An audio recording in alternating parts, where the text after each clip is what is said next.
Last stand at Missouri River Mountain. Men versus 150 warriors. Welcome to Native Legends and History Stories. Before we begin today's tale of the American frontier, take a moment to subscribe to our channel for more historical narratives that shaped the West. The year is 1823. 40 men trudge along a riverbank in South Dakota, territory, their boots crunching on the morning frost. The sun hasn't risen yet. Each man carries at least 2 weapons, a rifle slung across his back and a knife at his belt. Some wear raccoon skin caps pulled low over their eyes, others broad-brimmed hats stained with months of trail dust. Their pack mules follow behind, loaded with steel traps and supplies. General William H. Ashley leads from the front, his gray beard flecked with ice from the morning mist. He's a businessman first, explorer second. Every few minutes, he pulls out his pocket watch and checks the time. They need to cover 20 miles before nightfall. The beaver pelts in their packs are worth their weight in gold. Back east, where every fashionable gentleman demands a beaver felt top hat. Each pelt can fetch up to $4 in St. Louis, more than a week's wages for most men. Major Andrew Henry rides beside Ashley, scanning the cliffs that tower above the river. His experience tells him these high places are perfect spots for ambush. The local tribes Blackfoot, Arikara, and Comanche have already killed 7 trappers this season. Henry's seen what happens to men who get captured. The lucky ones die quickly. The company's newest recruit, Jedediah Smith, walks near the middle of the group. Unlike the others, his face is clean-shaven, and his clothes are relatively new. A Bible bulges from his coat pocket. He reads from it every morning and evening without fail. The other men mock him for it, but never to his face. They've seen him shoot, seen him track, seen him work. What he lacks in experience, he makes up for in raw talent.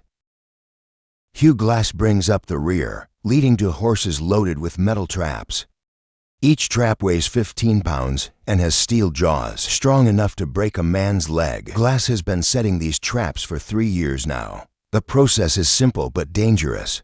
Wade into the freezing river, find a beaver dam, set the trap underwater near the entrance. Come back the next day to collect your prize. The beaver drowns quickly, keeping its pelt intact. Simple work.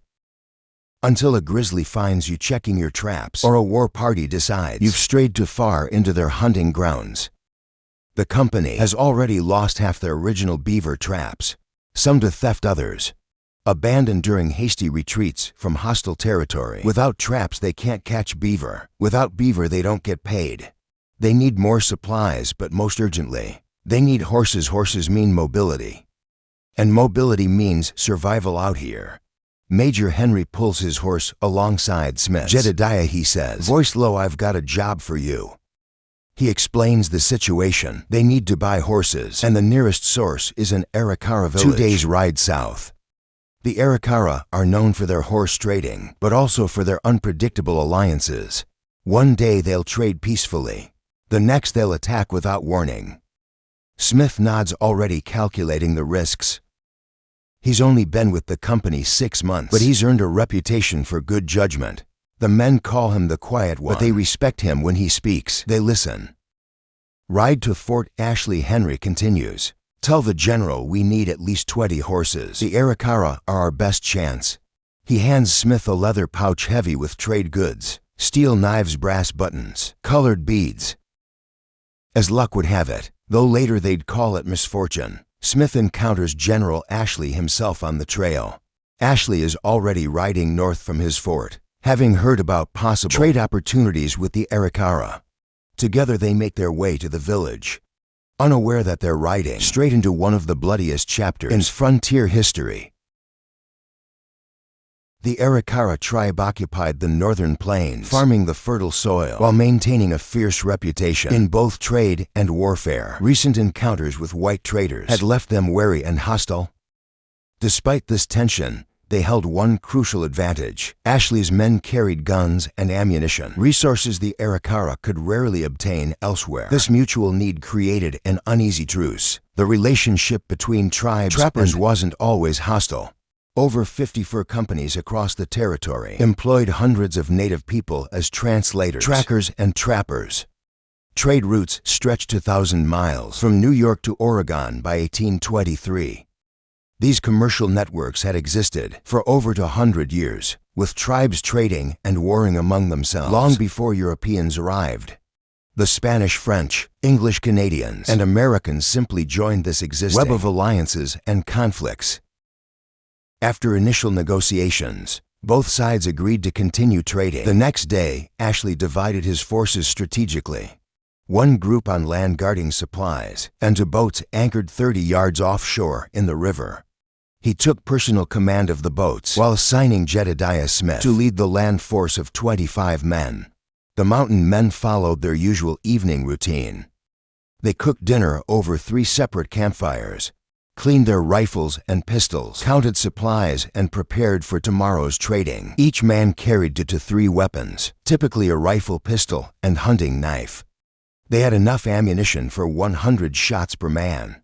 But after the camps grew quiet, 2 trappers, Aaron Stevens and Edward Rose, made a fatal decision. They grabbed a bottle of whiskey and a bag of trade trinkets, then snuck toward the Arikara camp. Their plan was simple and foolish: trade alcohol and trinkets for time with Arikara women. The camp seemed peaceful at first. The 2 men found some women, but they quickly discovered they weren't alone. 15 to 20 Arikara warriors emerged from the shadows, enraged at the intruders, attempting to violate their wives and daughters. Stevens had no chance to defend himself. 3 warriors cut him down with tomahawks, while Rose barely escaped, splashing through the shallow river in panic. Rose reached Smith's position, gasping out his story between breaths. Stevens was dead, he reported, killed by at least 3 warriors. The entire Arikara camp, estimated at 400 people, including 150 warriors, was now mobilizing for battle. In the pre-dawn darkness, the mountain men argued over their next move. They had acquired 40 horses through trading, a valuable herd that could mean the difference between success and failure of their entire expedition. Some men demanded they move the horses across the river, immediately putting the water between them and the expected Arikara attack. Others insisted they recover Stevens' body first, not wanting to leave a fallen comrade to be mutilated by the enemy. Each minute of debate brought them closer to dawn and the probability of attack. As the mountain men debated their next move, a solitary figure appeared on the ridge. Silhouetted against the pre-dawn sky, an Arikara warrior stood 100 yards above them, his voice carrying clearly in the still morning air. He offered a deal: one of their finest horses, in exchange for Stevens' body. After 15 minutes of tense negotiation through their interpreter, the trappers agreed, hoping to at least give their comrade a proper burial. The warrior disappeared back into the darkness. 30 minutes passed, each moment increasing the trapper's unease. When he finally returned, his message sent terror through the camp. Stevens' body had been mutilated beyond recognition, dismembered with ritual precision. His remains scattered across the camp as a clear message to the intruders. The description of the mutilation, delivered in explicit detail by the warrior, left several men vomiting and others gripping their weapons with white-knuckled hands. Smith knew they had minutes, not hours, before the full force of Arikara warriors would descend upon them. He ordered the immediate evacuation of their 40 horses. Working with mechanical efficiency, his men divided into 3 groups. 10 men leading the horses, 8 providing covering fire from the bank, and 7 watching the ridge line for movement. Each man carried 100 rounds of ammunition. They would need every bullet. The horses proved difficult to manage in the darkness. The animals sensed the tension, snorting and stamping nervously as the men led them into the cold river water. The current ran strong. Spring melt had swollen the Missouri to twice its normal width. 15 horses had made it across when the first rays of sunlight crept over the horizon. The sight that greeted them froze every man in place. 150 Arikara warriors lined the ridge in full war paint, their weapons ready. They had positioned themselves in 3 rows, front line with muskets, middle with bows, rear with spears. The warriors had claimed every scrap of high ground for 300 yards in each direction. Smith's men were trapped in the open, half in the river, half on the shore. The first volley came without warning. 50 musket balls and 100 arrows darkened the sky.